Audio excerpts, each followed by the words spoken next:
If your kick and bass are always clashing and you don't know some of the main solutions to fix that problem, I'm going to show you in this video 3 really simple ways to fix that problem and get you to a place of much better kick and bass relationship. And if that's something that you've been looking for, then stay tuned, because I'm going to provide for you the solutions to get you to where you need to be with your kick and your bass. So I got 2 kicks here that are feeding my kick aux, and I got the bass track. So the first solution is EQ carving. And essentially what that is you're carving a certain frequency out of one of the elements here. In this case, it's going to be the bass, and you're boosting that same frequency in the kick, because the kick for me is that anchor element. It is the foundation. It's the thing, it's the element in the mix that's always going to be front and center in your face, at least for the genres that I produce and mix for, hip hop.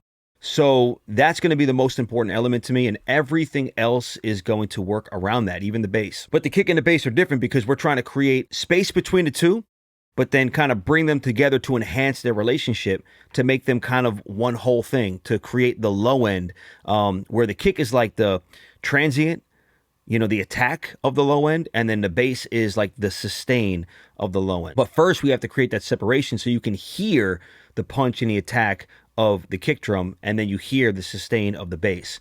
So the first way that I do that is with EQ carving. And on the kick drum, I'm going to find either the fundamental frequency or one of the other punchy frequencies that I like, that I'm going to know that in the bass, it's not going to be so sacrificial to kind of duck that and get rid of that. Not get rid of it, but reduce it in level.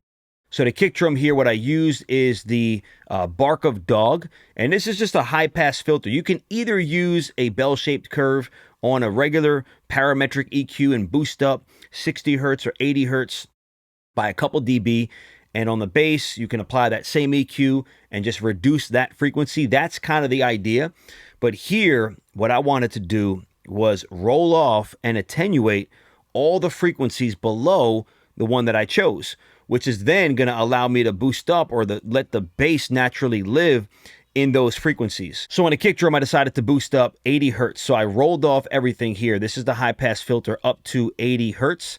And then I'm boosting that corner frequency at 80 hertz by 1.7 dB. And then on the bass, I put a regular Waves F6 EQ, and I got the cut here happening at 80 hertz.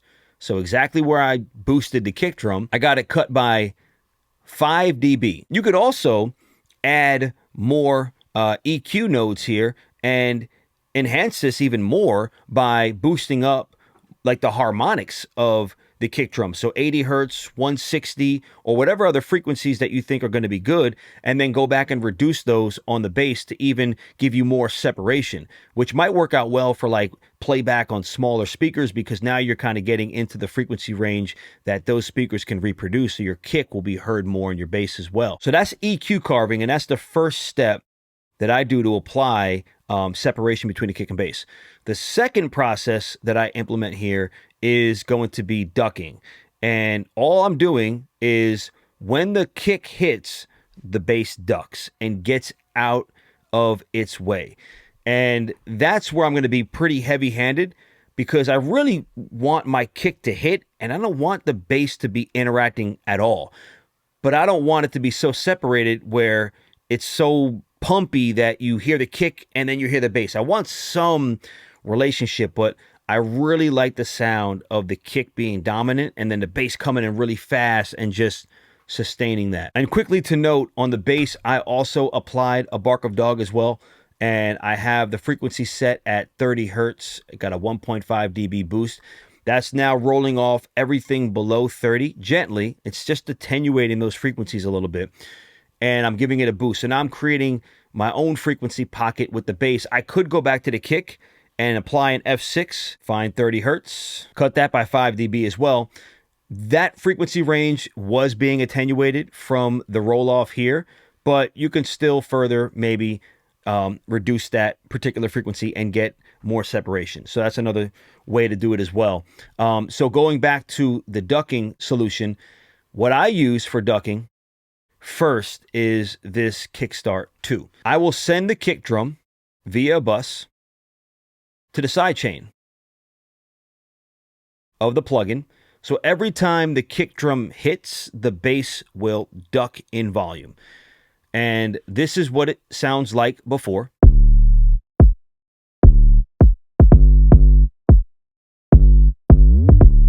And this is what it sounds like with the Kickstart 2 engaged.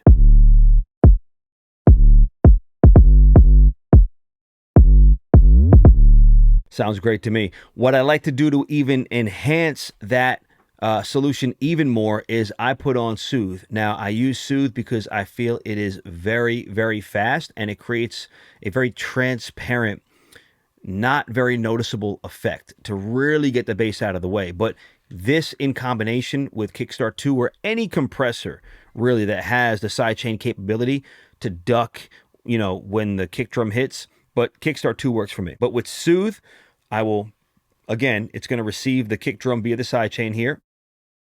I will set the sidechain on Soothe, and I will roll off or bandpass everything up to about 400 hertz, and it's only affecting this area here. And I got the setting on hard and depth on maximum. Let's see what it sounds like before Soothe.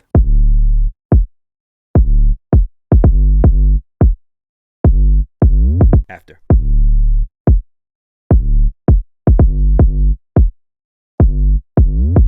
Just a little bit more, and it makes a big difference to my ears. So it just gives me that safety net that the bass is pretty much fully out of the way of the kick drum. Now, the last solution that I have here is, I think, really one of the easiest things to do, and that's by adding a top kick. And you can either find a top kick in a sound library like Splice, they have them, just type in top kick and you'll get a bunch of options, or you can create your own. So a top kick essentially is just like the click, the attack of the kick drum, rolled off, the low end rolled off, and all you're getting is like the upper mids and the high end. So you're getting this clicky sound. And you would combine that with the original kick drum, and you'll get yourself a kick drum now that will cut through the mix.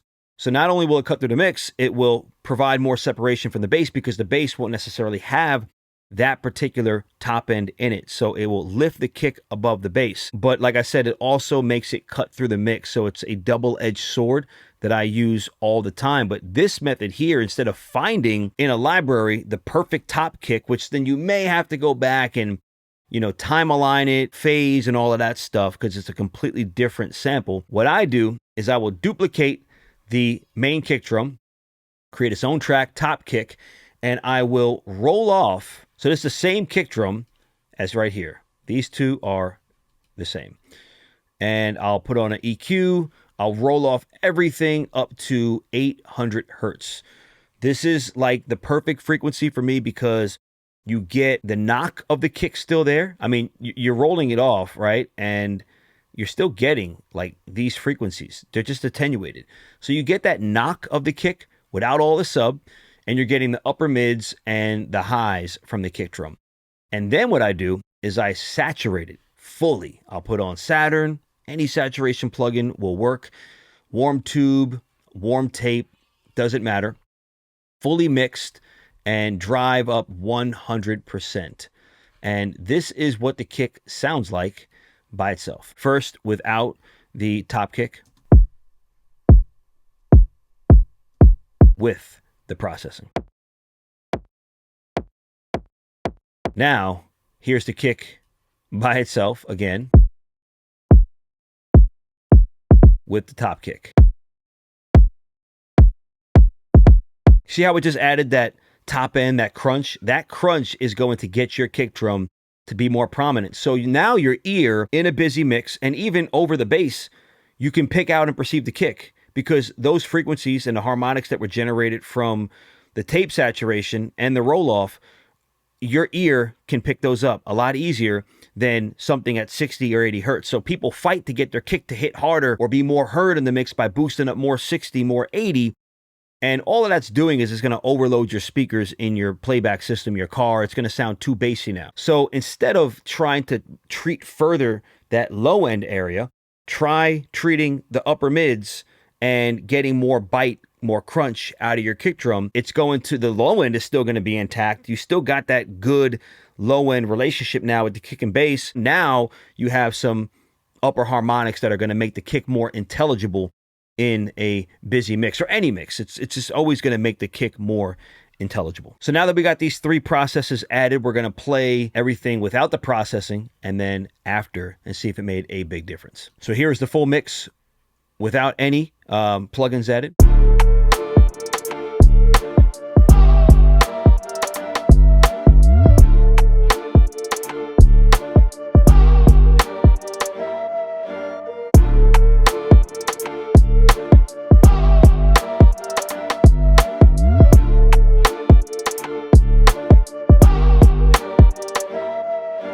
So there you have it, 3 powerful processes to enhance the relationship of your kick and bass, to keep them from clashing, giving them their own space in the mix. So if you like this video, hit that like button, subscribe to the channel. If you're new here, leave a comment, let me know what you think. And until next time, may God bless you. Peace.